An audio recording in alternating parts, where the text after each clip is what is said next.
A young man named Max embarks on another flight. Suddenly, his spacecraft is damaged by an asteroid and makes an emergency landing on an unknown planet. Max steps outside, and immediately his shuttle explodes, leaving him without communication. But he doesn't despair, and first of all, decides to explore. By all parameters, the planet resembles Earth, and the astronaut hopes to find help and maybe a communication system here. But an indigenous inhabitant captures him in the forest. To understand the language of this planet, Max inserts a translator capsule into his ear. The indigenous person, named Zeph, turns Max over to the authorities. They put a helmet on Max that can project a person's thoughts and memories onto a screen and begin the interrogation. At the same time, in a nearby room, Corporal Gaius is assigned to transport Max to the capital as a subconvoy. Here, Max senses a strange signal, and everyone around starts chanting the anthem of the guard. Later, they pass by a strange tower, which, according to Gaius, serves to protect against enemies. Suddenly, its base explodes, and the structure collapses onto the road. Gaius is trapped inside the car, but Max pulls the corporal out. It turns out that this act was carried out by the rebels, the main enemies of the supreme authority of the state. The two men reach the capital on foot. Meanwhile, the head of the Department of Special Research, known as the Wanderer, summons his subordinate named Fank and instructs him to deliver Max to the department. Fank takes Max away, while the Republic's prosecutor reports that the Wanderer has taken in a strange savage and instructs gathering all available information about it. Then it's time to activate the towers, and everyone prepares in their own way. The prosecutor enters the bathroom and clamps a special stick between his teeth. Meanwhile, Fank has a seizure, and while soldiers assist him, Max manages to escape from the vehicle. The shocked young man walks through the city, marveling at the unfamiliar and incomprehensible life. Meanwhile, the unknown fathers gather for a meeting, as they call the rulers of this planet. After a long walk, Max enters a local cafe where he stands up for a waitress who was insulted by one of the patrons. The grateful girl introduces herself as Rada. It turns out that she is the sister of Corporal Gaius. While escorting her home, Max gets into a brawl with a street gang and defeats them.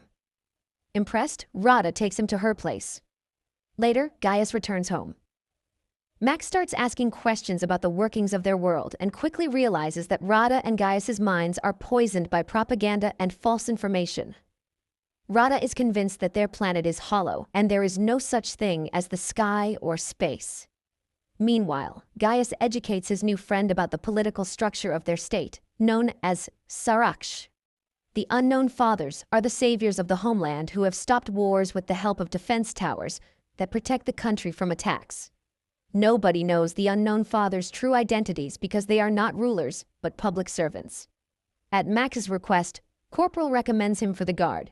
Max demonstrates a high level of training, which surprises Gaius. The two men often argue about politics, and one day Gaius admits that neighboring states hate Saraksh because they were once a single state united by a common history. Gradually, romantic feelings develop between Max and Rada. They go for walks often, and Max tells her about his home planet, Earth, and regrets that his parents believe he is dead. Soon, Max is tasked with catching rebels, whom they identify by their regular seizures reminiscent of epileptic fits. One of the rebels attacks the captain, and Max saves his life, after which the captain suddenly regrets catching them, as they are also human beings. Max reveals that he considered them something like savages. Later, Max attends interrogations and sees that the rebels are not terrorists, as the unknown fathers label them, but ordinary people with their ideals and beliefs. Max cannot come to terms with the cruelty of the interrogations and simply cannot believe that someone is paying the rebels to hate the government. Meanwhile, Fank reports to the Wanderer that he has found the savage, while Gaius and Max are summoned to the captain of the guard, who orders Max to execute the arrested rebels. Max leads the condemned to the execution site in the forest, but soon he returns to the commanding officer, drops his gear and weapons, as he has released the arrested rebels, and walks away. Max begins to speak about the real and just order of the world that exists on Earth. In response, the captain shoots Max, and Gaius is ordered to write a report about the transfer. Meanwhile, the unknown fathers are discussing an attack on neighboring states. The prosecutor advocates for starting a war, and the chief father orders them to come up with a pretext, such as an attack on a tower. During this time, Max's body is recovered by the rebels. Among them is a doctor who is astonished because, according to all the rules, Max should have died. He reveals that the unknown fathers are a group of conspirators who have seized power and eliminated dissenters, thus diverting the population's attention from poverty and corruption. The towers are transmitters of special radiation that hypnotizes the impoverished people, although most of them do not notice it. The minority, which includes the rebels, experiences excruciating pain. The transmitters are activated twice a day across the country, causing people to go insane and die. Max is recognized as one of their own and taken for an operation to sabotage the tower, organized by the prosecutor through a traitor. Amid gunfire, Max makes his way to the transmitter and detonates it. However, the rebel squad perishes. Max seeks refuge in Rada's apartment, where he reveals everything he has learned about the towers. Gaius does not believe this and suggests that Max should return to his home and take Rada with him. But at that moment, the guards storm the apartment and arrest the men. Max is incarcerated in a prison, where he is recognized by the indigenous Zeph, who is also a rebel. Max tells Zeph about the tower's destruction and the loss of the rebel squad. Meanwhile, the Wanderer asks the prosecutor to hand over Max to him. The prosecutor, however, requests in return to halt the development of more precise transmitters, as he fears that his secret will be revealed since his reaction to the radiation is similar to that of the rebels, meaning he is also a dissenter. Later, Max and other death row inmates are sent to clear the southern borders of the remaining war robots. During this time, the prosecutor learns that Max is immune to the emitters. He decides to break the agreement with the Wanderer and orders Max to be brought to him. The next day, Max attempts to convey to the rebels the idea that they should not destroy the towers one by one but strike at the center, where the signal originates. Zeph becomes furious and explains that the towers are not for identifying dissenters.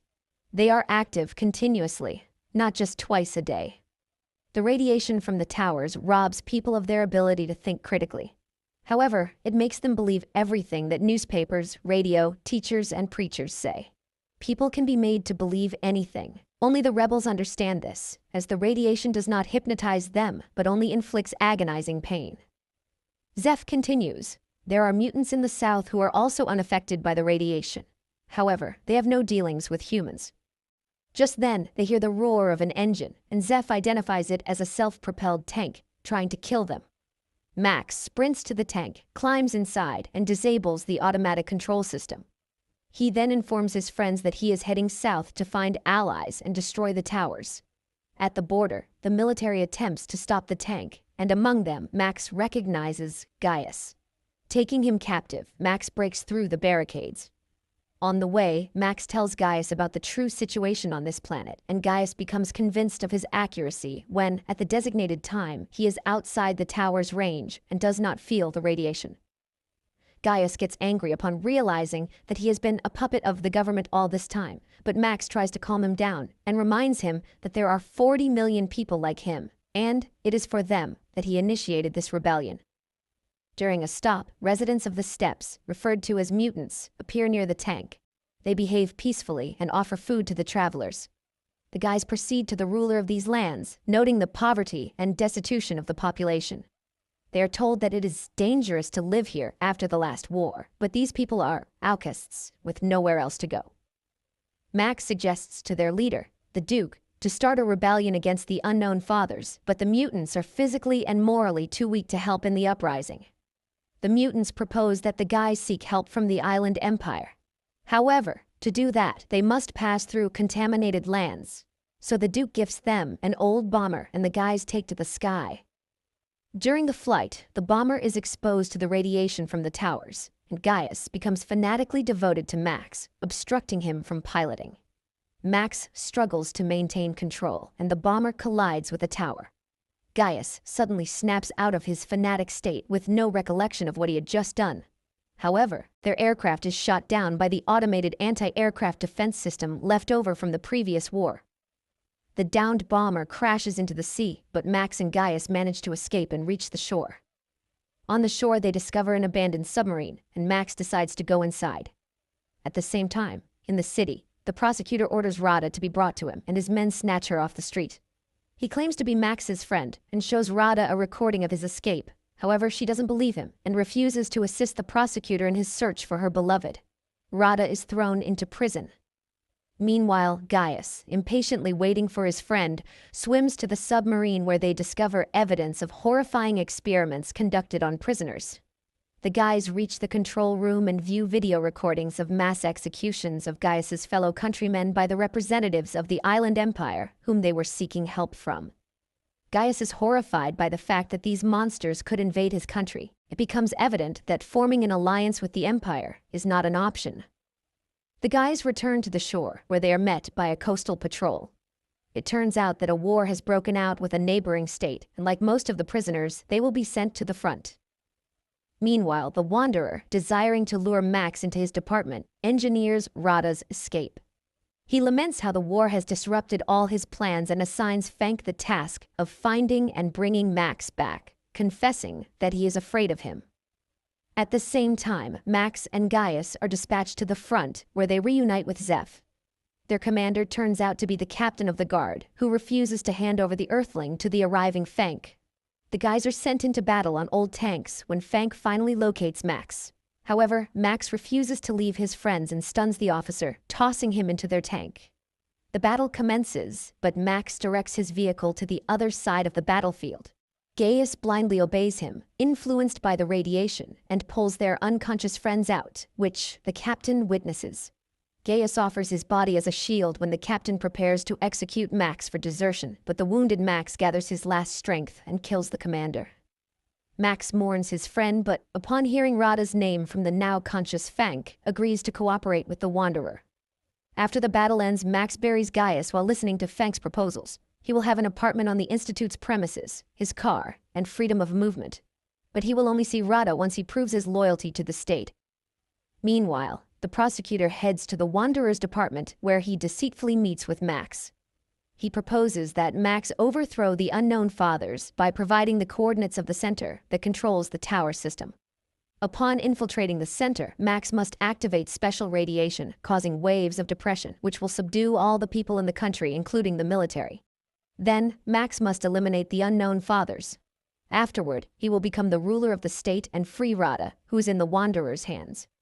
The prosecutor will serve as his advisor. Max takes Zeph with him and embarks on the mission. He arrives at the center and issues orders to his associates, instructing them to detonate the bomb in the trunk if he does not return. He easily gains access to the interior, but is halted by guards just before reaching the elevator. Max incapacitates them, but the men regain consciousness and pursue him. Max reaches the control center and activates the depression mode throughout the country. The Wanderer watches as people fall to the ground and rushes toward the control center. Meanwhile, Max returns to retrieve the bomb, places it inside the building, and triggers it. Then, he leaves the site of the impending explosion. The Wanderer initiates a pursuit of Max and, catching up with him, engages in a confrontation. At that moment, a powerful explosion resounds, destroying the main transmitter. People on the streets begin to regain their senses and sobriety as Max rushes to find Rada and locates her in a cryo chamber. He carries the girl outside, but the Wanderer blocks his path. It is then revealed that he is, in fact, an employee of Galactic Security from Earth who arrived on the planet 20 years ago to assist it. Now, chaos erupts on the streets, leading to a power struggle in which many people will perish. In his rage, the Wanderer beats up a foolish student who destroyed the fruits of his labor. Forgetting about economics and inflation, the state faces famine and invasion from neighboring countries. Max starts to resist and, in turn, accuses the Wanderer of allowing the construction of the towers and the enslavement of the local population. However, the Wanderer reminds him of the laws of history, where all rational beings go through the experience of wars and enslavement. This planet is no exception. It is at this point that Max declares that he is now home. As long as he is alive, he will fight against inflation, hunger, and wars, and will not allow the establishment of yet another society based on slavery. Rada comes to Max, and as they stand together, the Wanderer smiles.